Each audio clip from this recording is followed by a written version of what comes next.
It's produced by the modial interaction of magnetoreluctance and capacitive diractance.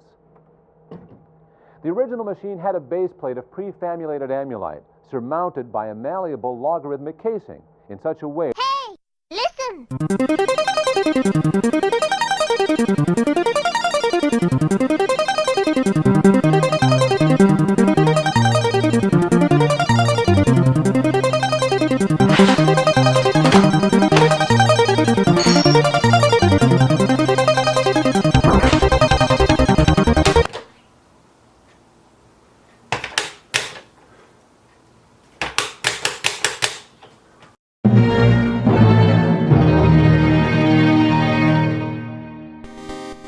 Alright guys, so here's what the damaged power port on my unit looks like. You can see the two crooked prongs there. You're going to need some tools for this job. This is a 30-watt soldering iron, some soldering wick for removing the old solder, a Phillips head screwdriver, and a 4.5mm security bit, the new power port, mine's from Hyperkin, the one from old school is the same, and some rosin core for the new connection. Use the 4.5mm security bit to remove the 6 screws on the bottom of the case. This will give you access to the inside.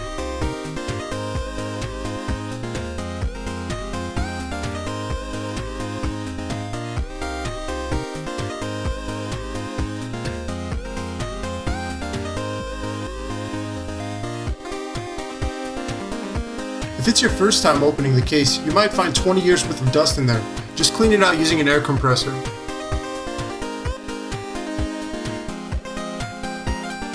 When removing the eject button, make sure to keep an eye on that spring. You're going to want to put it back the same way.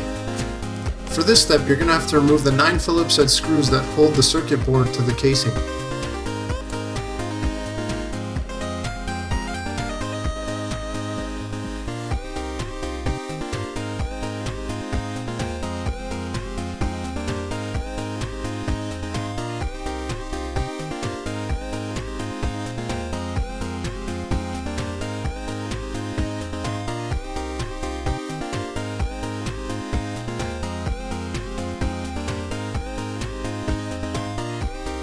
The 10th final screw is on the bottom right here. You're going to have to remove this to pull the power port out.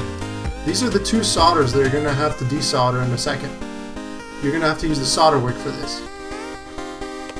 For cooling off the soldering iron, you're going to need something like a wet sponge like I use here.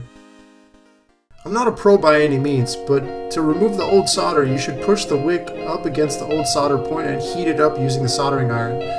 With some patience and heating it up properly, you'll notice that the old solder gets pulled up into the copper wire. You'll have to do this a few times to clean up all of the old solder. I definitely don't have the best technique, so if you want to learn more about proper soldering technique, just search up some other YouTube videos. But let it be known that what I do here gets the job done.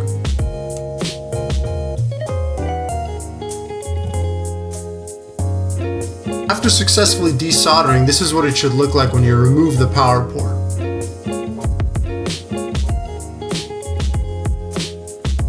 When putting the new power port in, you want to be careful and patient here. Just slowly work your way in and make sure that the 2 prongs that we desoldered before line up and stick out properly. Here's what it should look like. For this step, you're going to want to use the rosin core solder and slowly work your way in to make the new connection.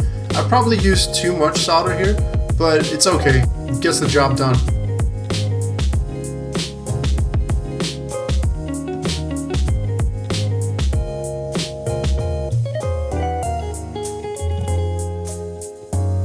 Now that all the heavy lifting is done, we've just got to reassemble the unit. Work backwards and put in all the screws. Make sure to put them in the right spot and don't over torque them. You don't want to break any of the old plastics here.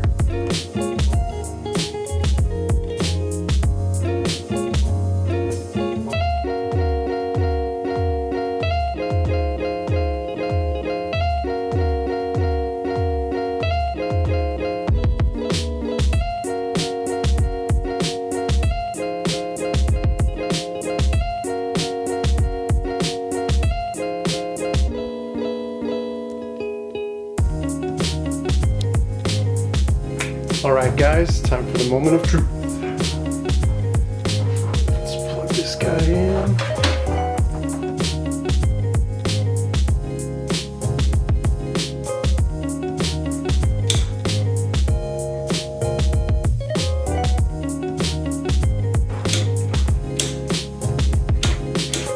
Mother...